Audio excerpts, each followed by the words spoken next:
Binigyan ng pagkakataon ng COMELEC ang media na makapasok sa pinakabagong data center nito sa Vitro Data Center na nasa Makati City.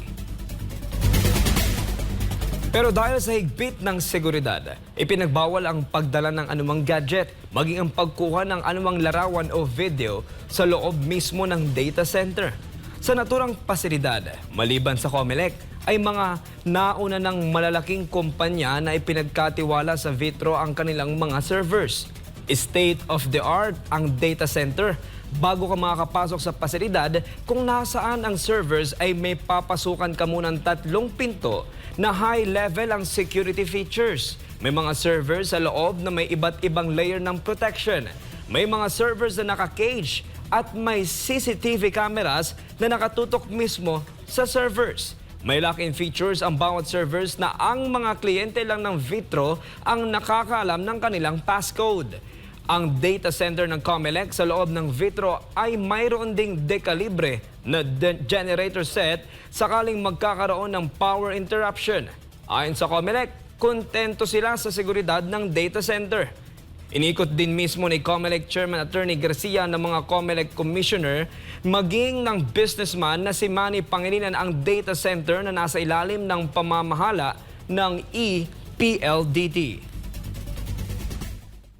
Yung strictness kasama yung sa kontrata ng I1 at saka Vitro. Kasi siyempre dito sa building na ito, hindi lang naman COMELEC ang i-host nila. Napakadaming pagkalalaki ng mga kumpanya na naandito. So practically, this is the central hub of practically everything when it comes to internet connectivity. Ito yon, itong Vitro.